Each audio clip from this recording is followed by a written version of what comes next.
everyone. Welcome this morning to our Circle of Life Coalition presentation. We are so excited to have everyone here today. I can't tell you how excited because we're also honoring someone very special today.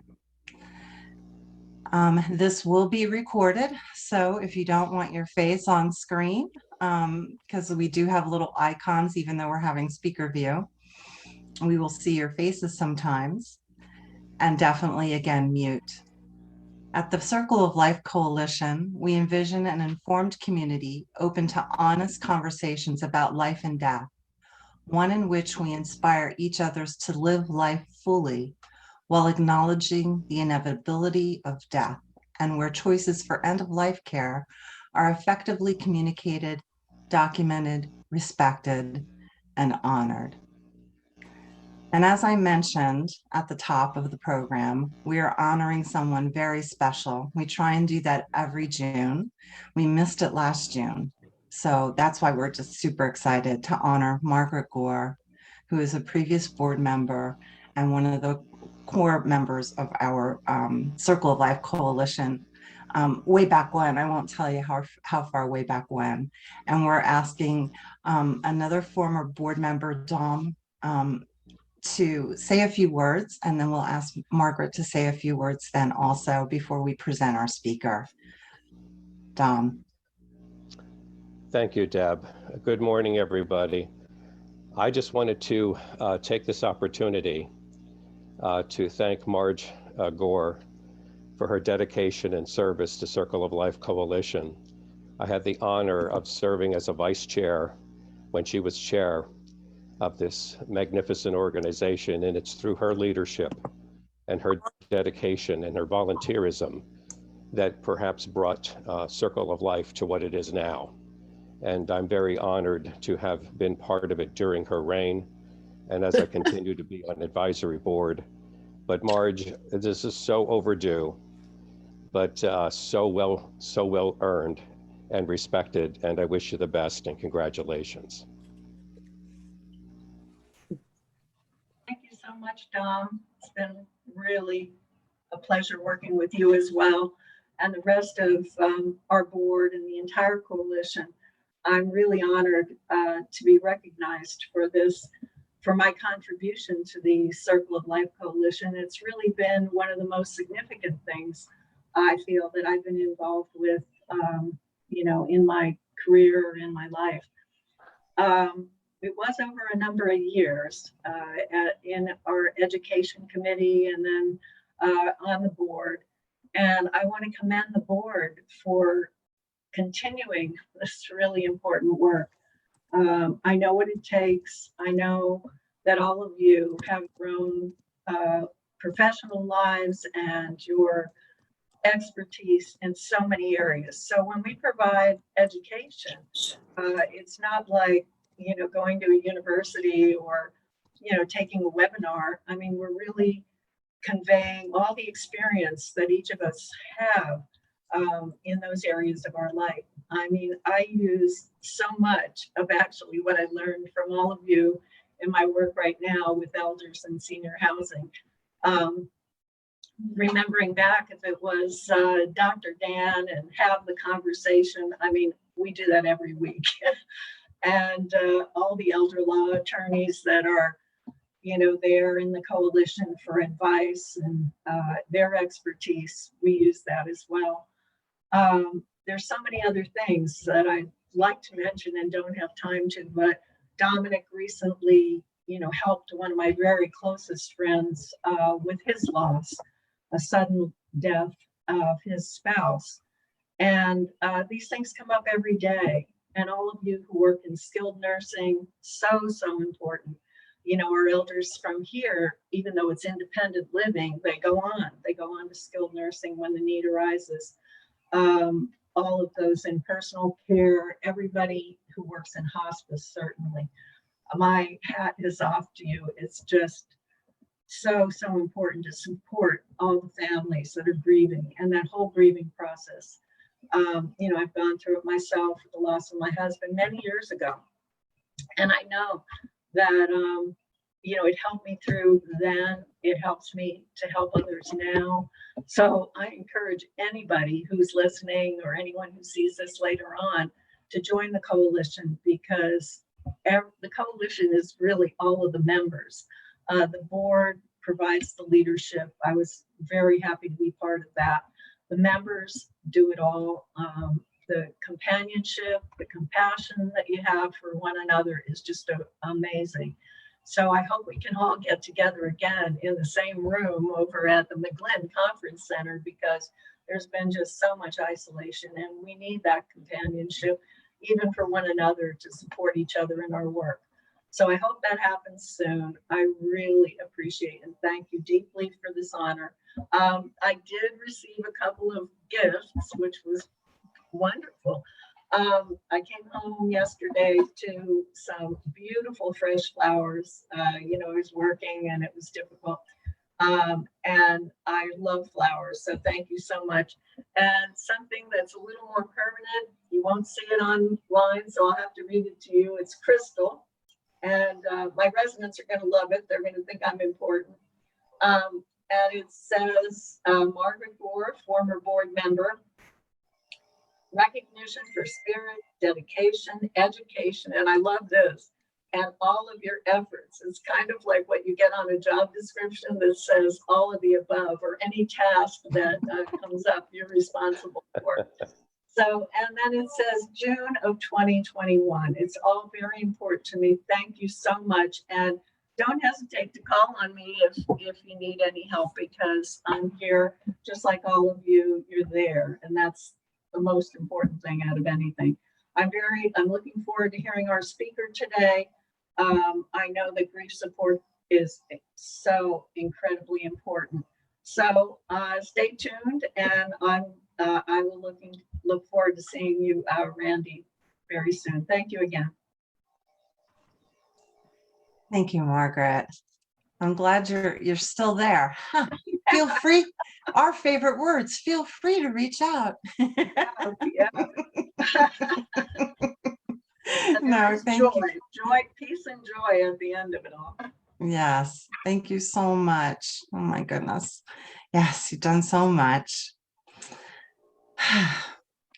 So one day we'll be able to get together and celebrate at the end too, and have a little cake and go out to a little dinner. We definitely owe you some dinner too. So we will get to the presentation portion of our program here. Also, but before that, we have to recognize our sponsor for today. And that is Heartland Hospice. This morning, bright and early, our sponsor person let me know that they were unable, unfortunately, to be here in person. Our sponsor is Heartland Hospice Care.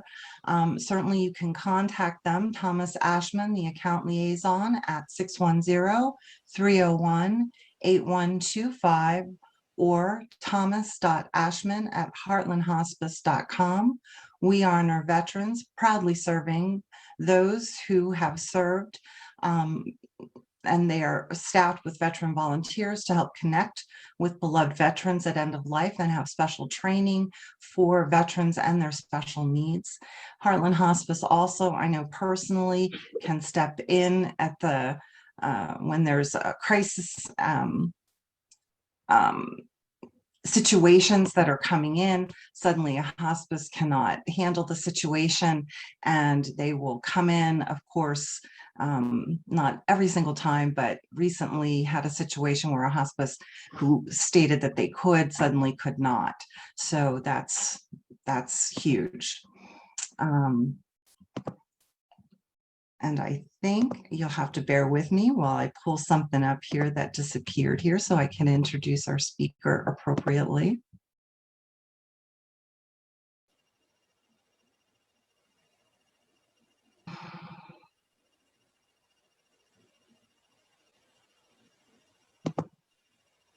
Oh my goodness. It's always something, isn't it? Here we are. All right. Our speaker, who his voice is soothing and has a lot of experience with grief, is Randall Doaty, who is a former chief of police, firefighter, and emergency medical technician. He has also served as a hospice volunteer for 6 years and has been facilitating GriefShare support groups for the past 15 years. He feels strongly called to the grief ministry. Randy is also the founder of Glass Tears, a unique sympathy gift company which utilizes individually handcrafted glass figurines and his own custom poetry, which is shared during a time of loss. Randy has personally written more than 600 poems, which have been shared with people all across the United States and served other continents. His passion for grief support has led Randy to write articles for Grief Digest and a variety of one-line grief blogs and podcasts. He created a 6-week lecture series entitled The House of the Brokenhearted, which guides people through his own vision of the metaphorical human heart. He has appeared on Christian radio to talk about grief and the role of Christians during a time of loss. Randy is a passionate writer and speaker on matters of grief and loss of all kinds, and we are very honored to have him with us today. Thank you so much, Randy. Thank you very much, and certainly an honor to be here with everyone today to share this presentation. And before I begin the presentation, I just want to give you a little bit of background, what I'm doing here. A lot of the material that I'm sharing with you this morning is part of something that I'm developing for grief outreach. So hopefully you don't mind being part of my test audience to hear some of the philosophies and concepts that I'm going to be sharing. So I'm really looking to get some feedback from you. So first of all, we're going to see if I am able to share my screen.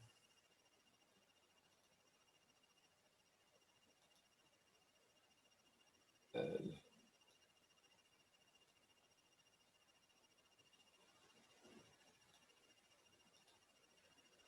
can everyone see that? We're good? All right.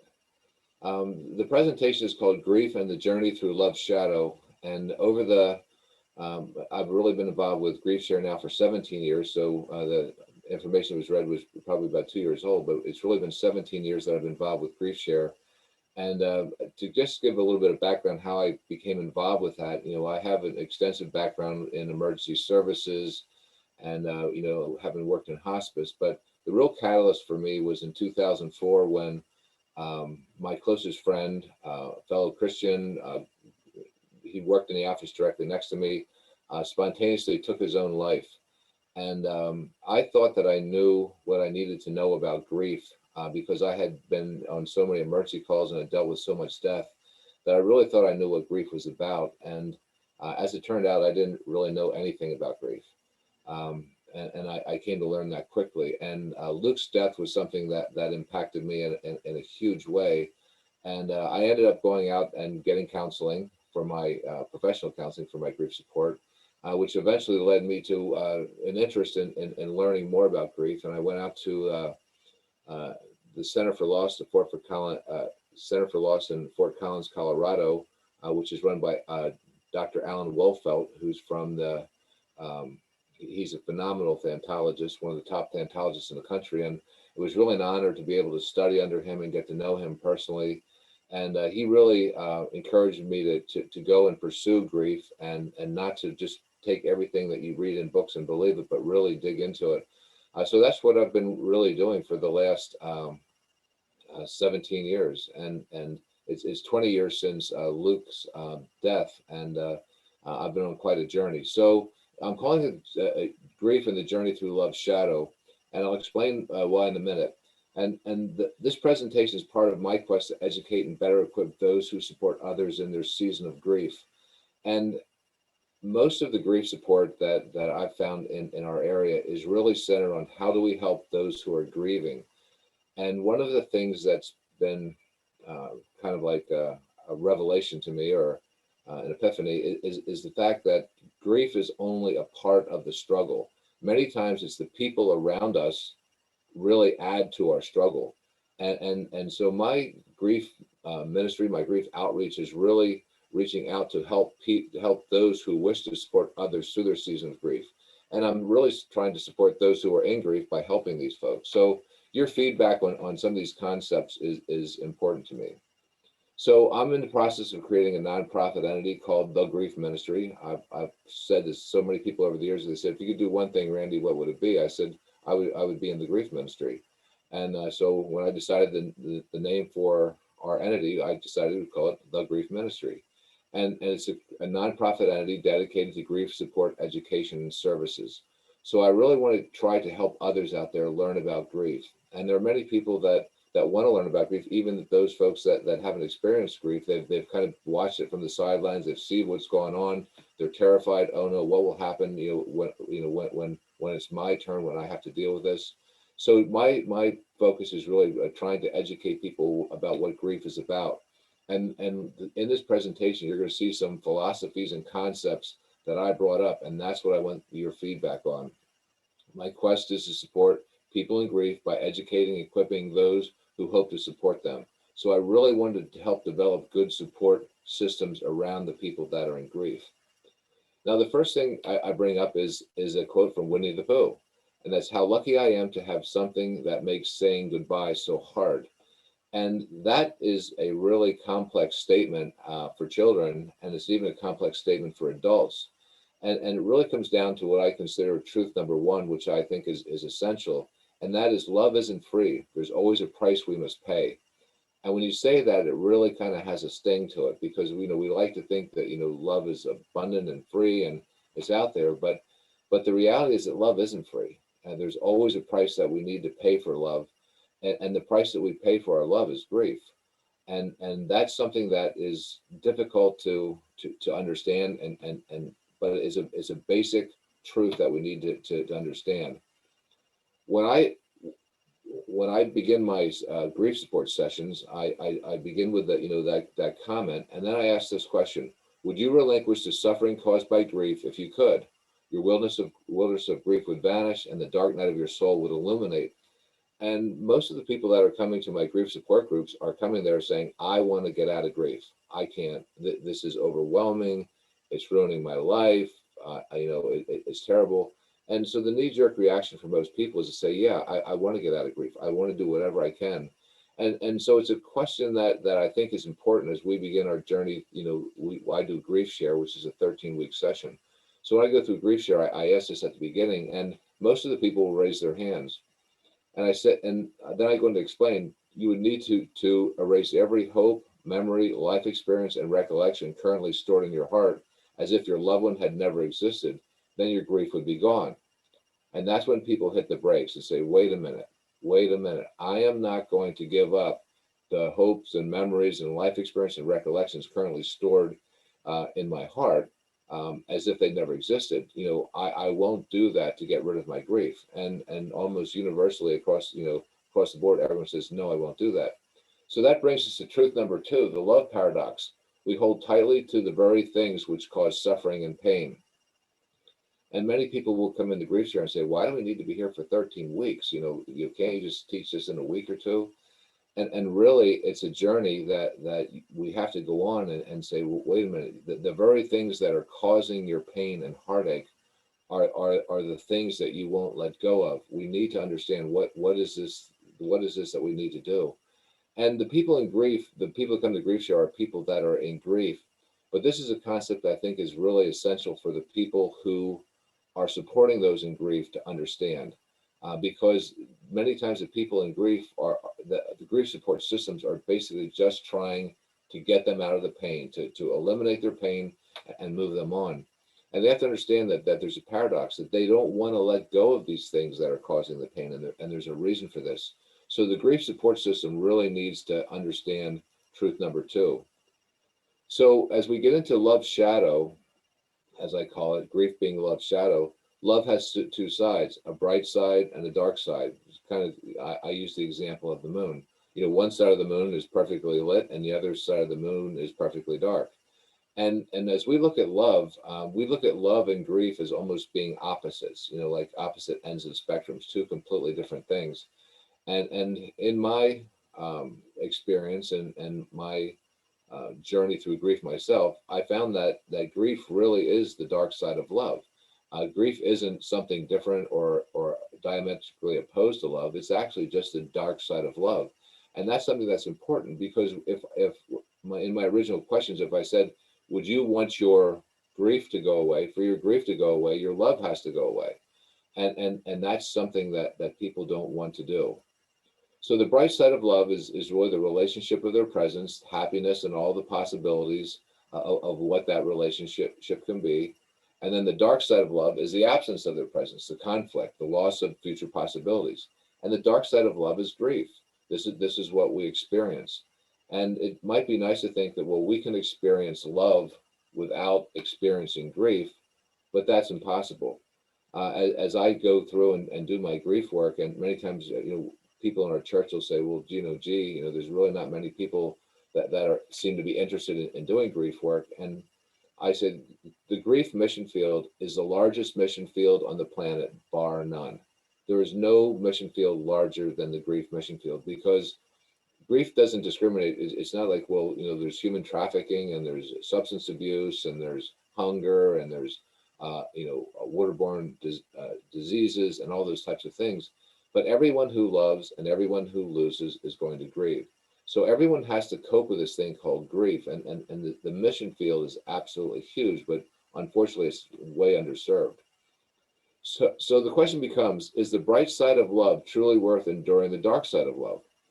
Is the price of love, which is paid in the form of grief and suffering, really worth the pain we must eventually endure on the dark side of love? And this is something that many people will make the decision saying, well, if I don't ever love anyone again, I will never grieve again. And that's possibly true. But what is life if we don't love? What is life if we don't love and share it? So this brings in a concept that I call the love tax. And again, that you might cringe, say the love tax, isn't that a pretty nasty term? But the love tax is a fair and equitable tax, and it must be paid. So if there's a price that we need to pay for love when we lose that which we love, I refer to it as the love tax. And the love tax is, none of us, I don't think there's many people in here would raise their hand and say, yeah, I love taxes. I think they're great. And to believe that there's a tax on love is almost, I don't know, it's, you hate to think of it that way. But I believe the love tax is the best way of describing what grief really is. It's a price that we must pay. When we go all the way back to what Winnie the Pooh was saying, Winnie the Pooh was basically saying that how lucky he was to have had something that was worth grieving over. And the love tax is something that we have to deal with and cope with. So when I'm talking to people who are supporting those in grief, I will refer to grief as the love tax, and that helps give some perspective.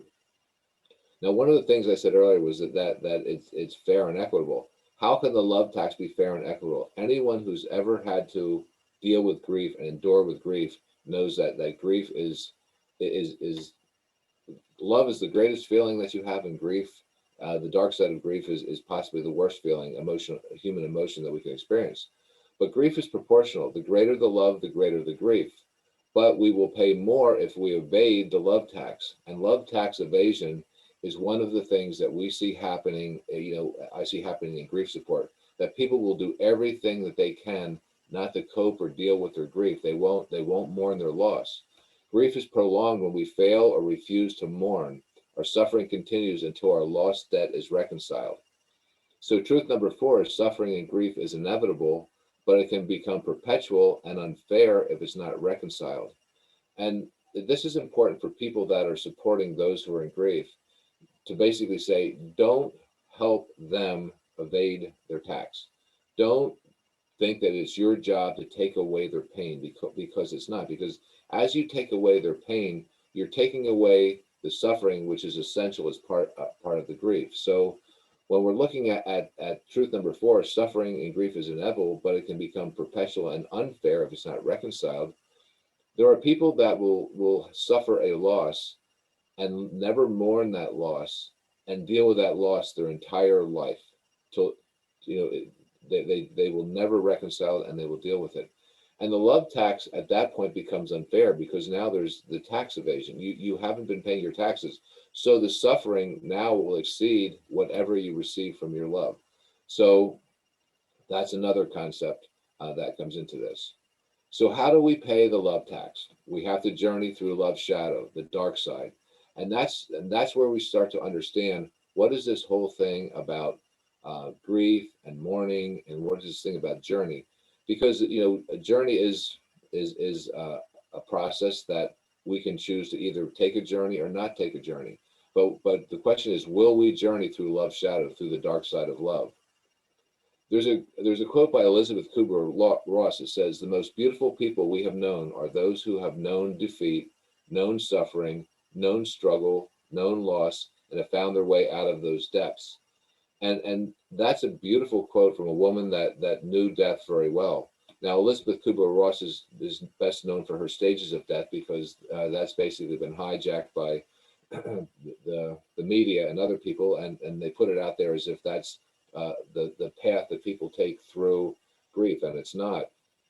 And she's many times recanted the notion that was intended for people that are in grief. It was intended for people who are terminally ill. But truth number 5 is the journey through grief, our suffering, is not an attempt to escape our losses, but rather a chance to find ourselves. And that's really what Elizabeth Kubler-Ross was talking here. And again, if your support system around you doesn't understand that your journey through grief is not an attempt to escape your loss, there's no quick way to get through grief or get through loss. That's important for them to understand, because many people that are supporting someone in grief say, "I'll feel better when they feel better." So as soon as they feel better, I want to make them feel better faster, so I feel better faster. But they have to understand that in rushing them through their grief, they're essentially robbing them of their tax payment, and now extending the suffering that they're going to deal with. So your grief support goal is not to eliminate their suffering. Your goal is to be present in their suffering and bear witness to their journey. And this really is a turning point for many people that are part of support systems, is to understand it's not my job to take away their pain. It's my job to be present with them in their pain. And many of the people that I've dealt with in grief are frustrated because the people that come around to support them are doing everything they can to help them take away their pain. And it's sad, because this happens in their household, with friends and family, with the people that they love. It happens in their workplace. It happens in their school. It happens, all over the place. And that's because so many people have no idea what this is.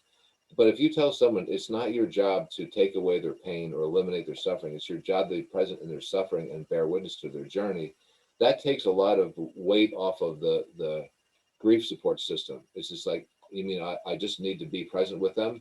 That's not as easy as it sounds, but it certainly takes off some of the burden. It's not your responsibility to take away the pain. It's an honor and privilege to be invited in silence to witness their deepest sorrow and pain. And I say in silence, many times the people that come to our GriefShare groups are very, very shy. They don't talk. I've had people that literally haven't said a word through 13 weeks. But there's one thing that is a response magnet, and that is, can anyone tell me the dumbest thing someone said to you through your grief journey? Hands come up all around the room. And it's interesting, because there are so many people that feel so impassioned to talk about the hurtful things or the ridiculous things that have been said to them in the grief journey. And it's one of the catalysts for me really wanting to pursue the grief ministry in the way that I'm doing. So to explain to them, it is an honor and privilege to be invited in silence to witness their deepest sorrow and pain. Because when people don't trust you and you ask how they're doing, they're just going to say, "I'm fine." And that's basically people repellent. You say, "I'm fine," and then they go away. But if someone really is willing to open their heart and let you in, and you're willing to be silent and not interfere with what they're saying, that's important. So important loss definitions. The loss definitions that I have here are my own definitions. These are not, official by any standpoint, but these are really as part of my grief ministry.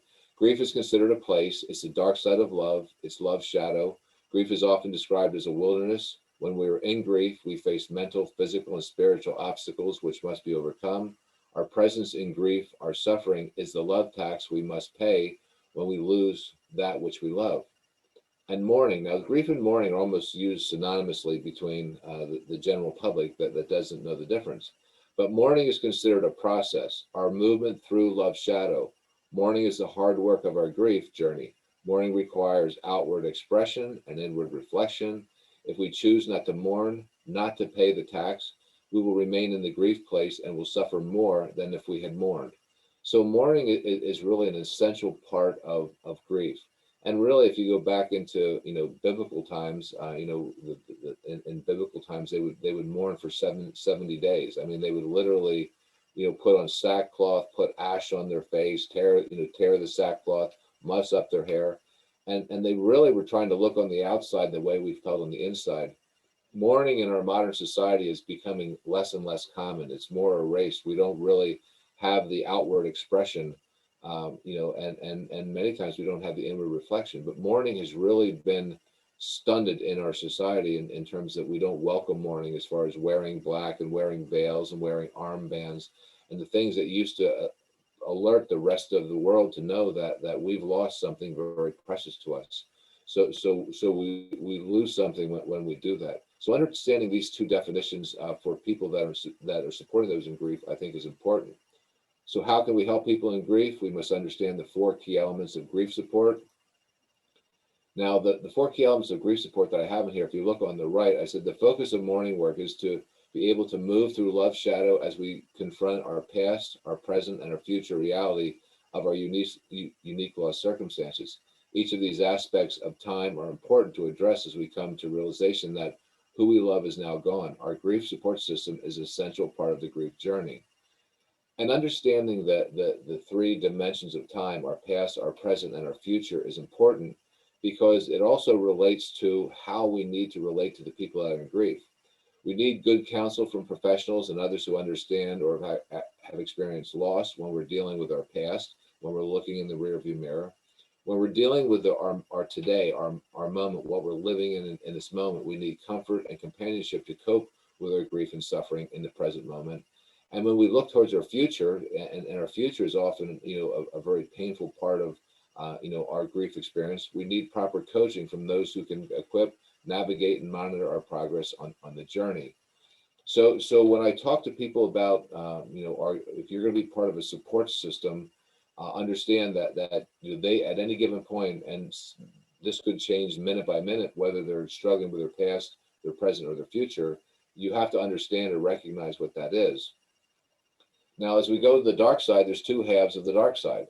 This gets, getting deeper and deeper as we go here. There's the hurt side and the healing side.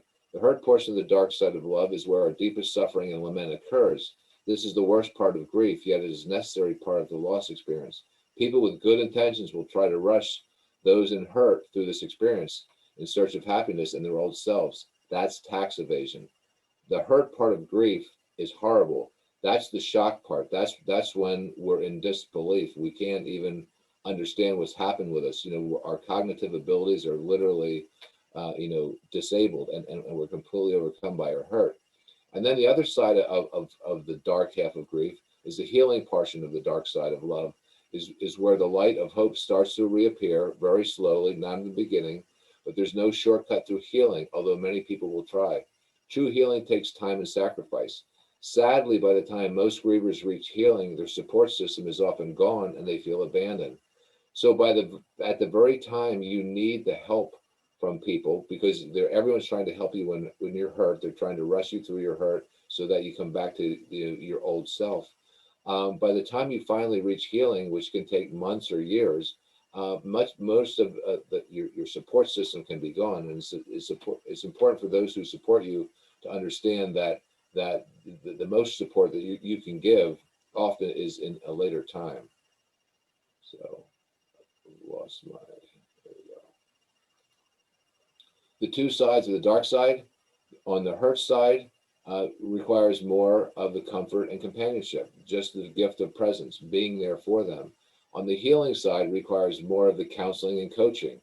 And I try to explain to people that Counseling and coaching doesn't mean that you're a professional counselor or you're a professional coach. Many times when you get to the healing side, helping people get to proper counseling and proper coaching is a good thing, and that's not something that unless you're very experienced and trained in this, you should venture into. But on the hurt side, there's the comfort and companionship. Learning how to comfort people and companion them is essential. And companionship is, as I look at all of these, I think companionship is the most difficult. It's the most difficult for me because I have trouble being quiet. I have trouble sitting in silence, and that is a real struggle for me because I always think that I need to interject something that would be helpful to them.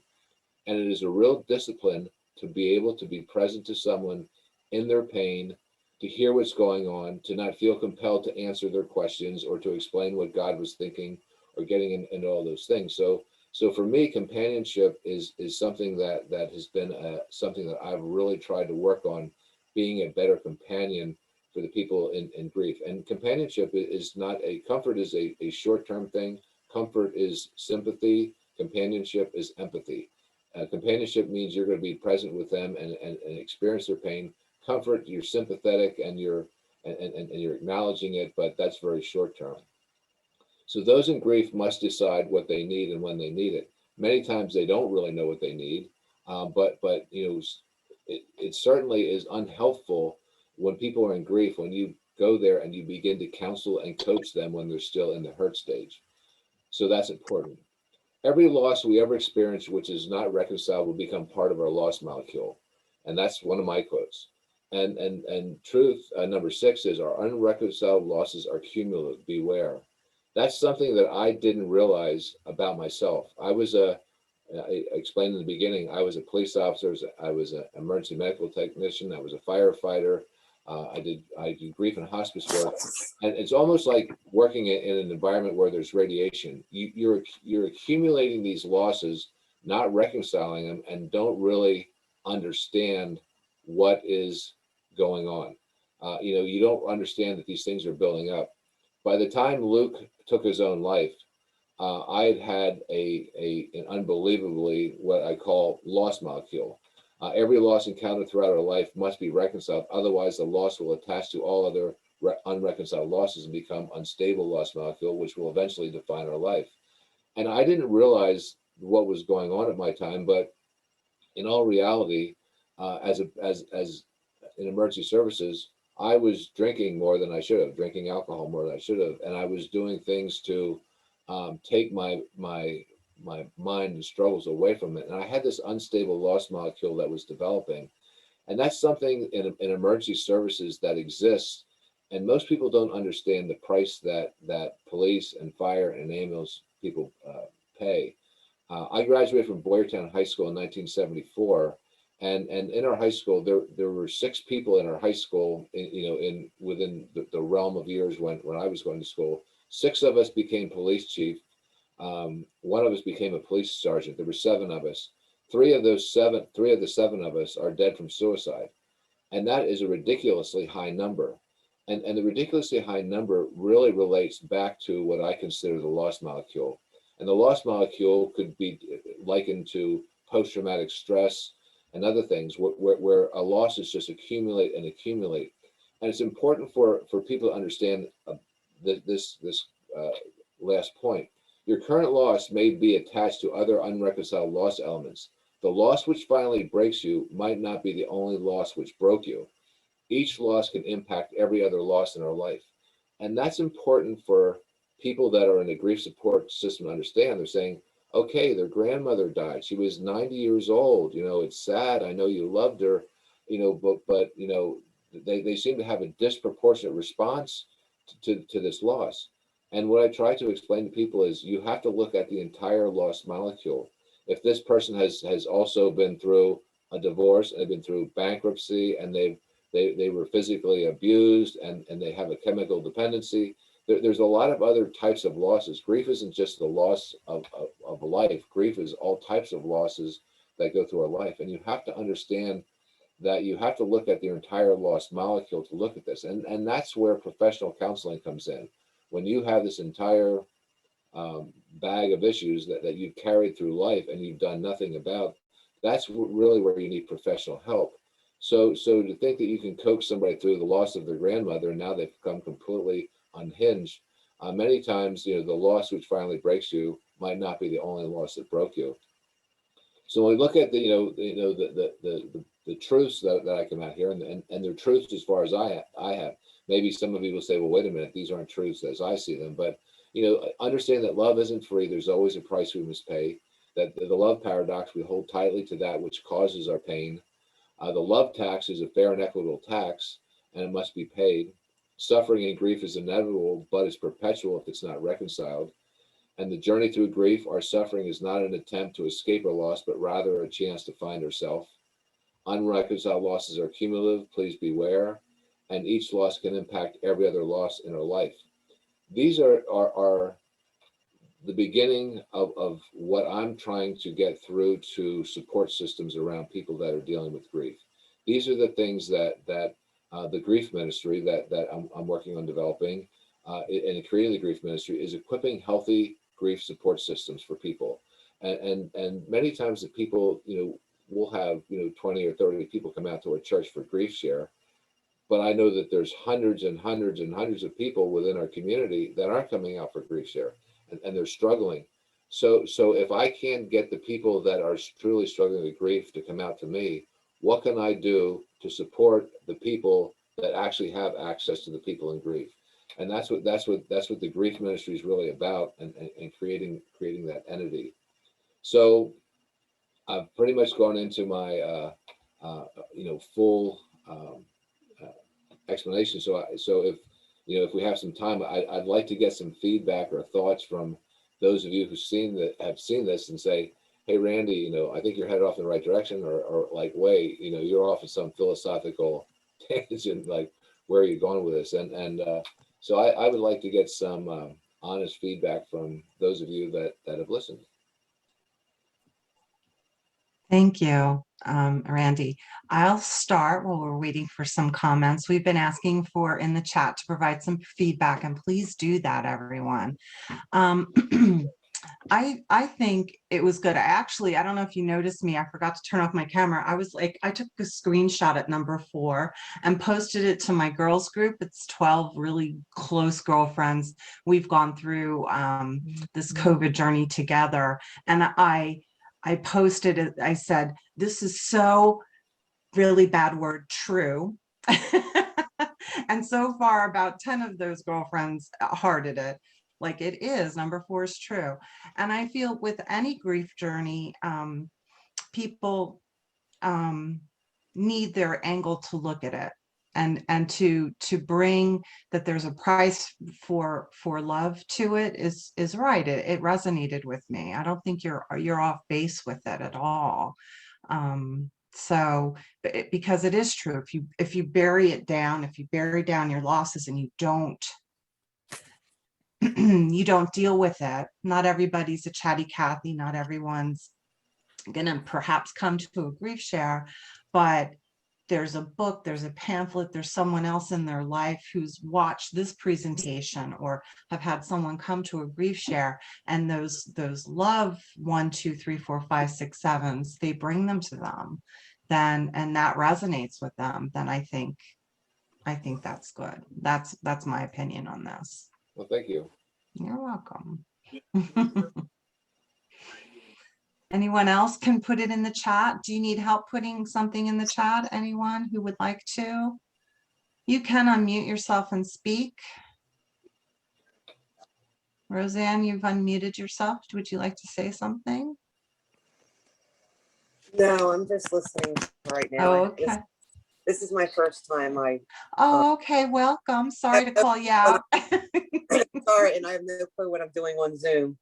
So Oh, okay. I'm suffering grief from the loss of my best friend last April 14th. From COVID. Yeah, the year of firsts is hard. Okay, so L. Zawoski, to everyone, so true. Paying attention to the systemic history of grief for the griever is an important piece of the journey. I enjoyed your approach and the steps. I imagine each step can be accompanied by not only conversation, but maybe interactive and individual activities to aid in the process. Yeah, definitely. So Randy, do you, for this 13-week GriefShare that you do you allow people to come and go, like maybe not do the whole 13 weeks? Yeah, what GriefShare is basically set up so it's each individualized section doesn't really connect to the other sections. So Okay, good. we have people that will start partway through a grief cycle. They'll start, you know, in the 6th or 7th or 8th week, and then they will come to the next time and come through. The one thing that I've found with GriefShare is GriefShare is more like a rehab center, and we have, you know, people that will show up at GriefShare and just say, you know, my son committed suicide. Oh, I'm so sorry. When was your loss? Oh, 2 weeks ago. It's just like, oh my goodness. You know, it's just like you need to be in a trauma center, not a rehab center. It's And crisis. people will show up there so desperate for anything that they come out to that. And I think GriefShare is more for people that are in the healing that are ready to begin the healing phase, as opposed to in the hurt traumatic loss, because there are people that will come out, they'll just sit there, stare at you. They have almost no cognitive abilities to read or comprehend what you're talking about, especially some of the deep stuff I get into. And then you know, so I think GriefShare is good, but GriefShare is more like a rehab center than a trauma center. Yeah, the crisis is tough. They just need somebody to acknowledge them at that point. Yeah. Yeah. Yeah. I have a question regarding the groups. The experience we've had here with GriefShare leaders coming in, most of the sessions are pretty much referenced through biblical and spiritual. And I know you're in ministry, and I haven't heard you talk too much about it. I wondered if you could explain how that, coincides with the healing. One of the things that's interesting with GriefShare is the question of people that say, well, listen, you know, I appreciate the fact that you have faith and you want to take a biblical approach to grief, but I don't share your same beliefs and I don't believe in God. And are you telling me that I can't get through grief if I don't believe the biblical things that you believe? And the grief ministry, although the name is the grief ministry, and you would think that it is nothing but a religious approach to loss. You know, I always tell people, you know, there's two paths through grief. There's a secular path and there's a biblical path. And if you want to follow the secular path, you want to follow the biblical path, there's different tools available in each of those paths, and you have to pick what you want. But there are a lot of people that don't come to GriefShare because they think, well, this is just a way to evangelize. This is a way to get me to believe in God in my lowest and weakest moments. And GriefShare really isn't about that, but there's a lot of biblical reference and scriptural reference in there that if you don't know scripture, that it will go over your head or it won't resonate. So the grief ministry really, when you heard my presentation here, I don't go into a lot of the deep biblical connections of that. And that's not because I don't believe them, you know, because I'm, you know, I have a strong Christian faith and belief, and I'm, you know, a Bible-based believer. But I believe in supporting people through their grief journey. If they want to take a secular path, or they want to take, a faith-based path, you know, that's basically their choice. And I'll do my best to support and equip them on those paths. So I don't know if that answered your question, but Yes, it did. Thank you. sure.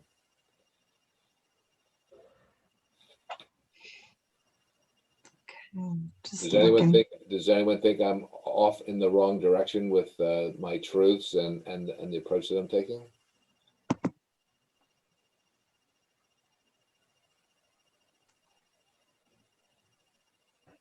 No. I don't see anybody saying no. I think we all have a different view and perspective, and you know, so I have a lot of really deeply philosophical perspectives that you know I was sharing with my presentation. But I think you know, considering the various truths and points that I brought up, helps us just take a little bit closer look at grief and grief support, and what do the people around us really need to know. And you know, there's so many people that I talk to that just say, I dread going back to work because I know the people there won't have the slightest idea what to do. I'm hurt. I'm already hurt, and I know they're going to hurt me worse when I come back to work, or when I come back to school, or you know, or when I come to the family reunion, or you know, they're so afraid of what the people around them are going to do, and that's really my mission, is to try to help equip them. And our ministry is going to be really the development of a lot of smaller explainer videos, breaking down things that I've talked to into bite-sized forms. So if someone that you know is really irritating you and really bothering you, and they say, "Is there anything that I can do for you?" and then you email them back, say, "Could you watch this video, please?" and then you Right. and you watch this clip and understand it, and that it will be maybe a discreet way of being able to share the error in their ways of what they're doing or not doing, because people say the wrong things, do the wrong things, fail to do what they should do, and it's hard for people in grief to really say this is the way it should be done. And I want to equip the people in grief with the tools to help build the support system around them.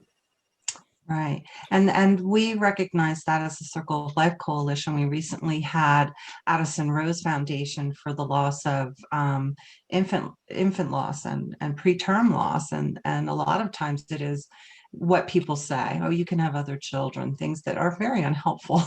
So we're trying to present more grief experiences, because and everybody does handle things so differently. So we agree. And if we can give people the tools of how to handle a situation like that, even if it's just maybe, ouch, that kind of hurt, Aunt Beth, that you said that, or whoever, or you know, whoever it is, that's, you know, that's helpful, or however that they're going to handle it. I agree. Give people the tools of how to handle their coworkers, or and not just bottle it up. Yeah. Yeah, they're not really good pamphlets out there for people in grief. Is, you know, when someone says, "Is there anything I could do?" If you hand them a pamphlet and just say, "Yeah, why don't you learn a little bit more about my experience, what I'm really dealing with?" Right. It's You true. know, and how can we equip people with those types of things, you know, to share. So that's really the focus and mission of what, you know, the grief ministry is going to be all about, trying to you know, support them. But yeah, Yeah. I was there for the presentation for the Adeline Rose Foundation. Glass Sears was actually the Oh, sponsor. that's right. How Yeah. could I forget? So that was a great presentation. But there's all those ministries out there. One of the biggest underserved grief ministries is the abortion ministry. You know, and that's reaching out to people that have had abortions, that are struggling with the decision that they've made, and that is really, and very few churches will even consider, you know, having that type of ministry and going out and ministering to those, and not just the females but also the males. There's men who have talked women into having abortions and then walked away, and then years later realizing that they were part of that decision, and they still deal with their own grief, and as they think that they were part of that. So that's a whole subset of how do you reach out and support people that have that particular struggle. So there's, you know, like I said, it's the largest mission field on the planet, bar none. Right. Well, there are no more questions in the chat. So I have a certainly. comment. Oh, yes. Am I on? I didn't know if my Absolutely. audio was So on. sorry. Okay. Yes, thank you. No, You're no, there. it's okay. Regarding your presentation, I just wanted to say I really like the tax analogy. I think a lot of people can understand that, how we have to pay our taxes, you know, they're due. And that just all really was a neat way to explain it for me. My husband passed away very suddenly 3.5 years ago, and I attend Dom's Sud Spirit group, which is excellent, by the way, if anyone needs something like that. But I really enjoyed this presentation, and thank you. Oh, thank you very much. Thank you. There is another question. Thank you, Sally. There's another question in the comments. What's the difference between trauma counseling and grief counseling? And where do you find help for grief? The difference between trauma counseling and grief counseling, when you're in the traumatic stage, and that's basically when you're emotionally and physically and spiritually traumatized, that's when you're in the hurt side of the dark side, and that's where the companionship and comforting come in. So that's where I grief the grief part of what we do, and it says where do you find help for your grief? The help for your grief, first of all, hopefully it's your support system that you can come to around you, but many people don't have a support system. But, there's grief counselors in the area. I don't know if whoever asked that question is familiar with the different grief counseling resources. That's something else that we want to make available because finding grief counselors isn't always the easiest thing to do. But the difference between trauma and grief counseling is really the difference, I think, between the hurt and healing side of the dark side. So I don't know if that answers what whoever asked that question, what you were asking, but GriefShare that we offer, I think, is really more the grief counseling. How do I cope with my grief? How do I heal from this? When people coming to GriefShare have to make a decision. Yeah, I want to heal. Not everyone wants to heal right away. When many people in the hurt side of grief, they all they want to do is exist. That they want to breathe in, breathe out. How do I get through this? And that's really the trauma side of grief. When you're so hurt, you don't know what to do. You don't know how to help yourself. Yeah, and other places to find support for grief. I know it's been a little over a year, but if there was a hospice involved, they will support family, friends, loved ones for a year. You can still reach out to them for that grief support. If there was a hospital involved, those chaplains will help you. Local churches, some have some grief support groups. I think I will commit myself to posting on our website some of the local grief support groups that are available. Just give me a few days for that. Under our resource tab. Okay. I know there's not specific that I'm aware of to COVID grief support.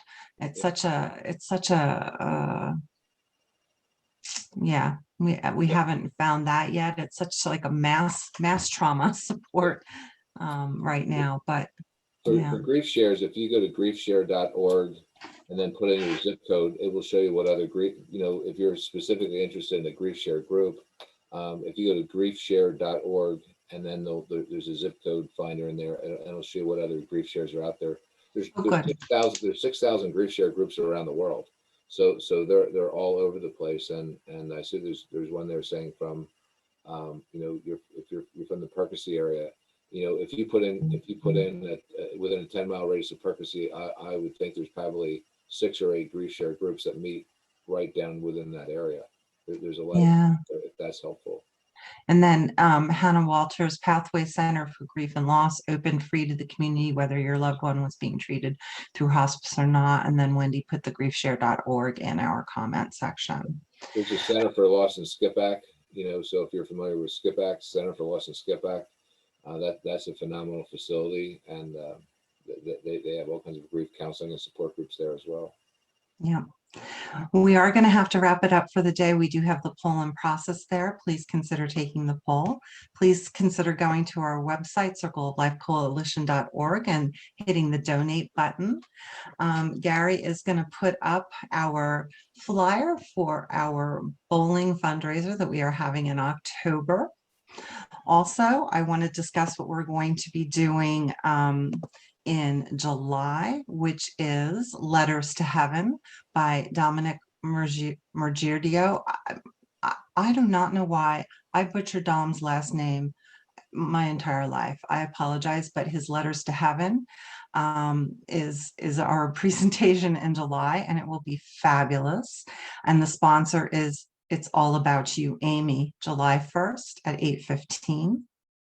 And we appreciate that and appreciate our sponsor Heartland this this month. Others save the date, August 15th, 4 tools for caregivers' well-being during a pandemic, and September 2nd, disenfranchised grief and COVID-19. So that might be something interesting to you that we are also doing. We appreciate your time and attention in filling out the poll. And of course, always being here today. And thank you, Mr. Doty. It really was a very fascinating presentation and definitely worthwhile. Thank you very much.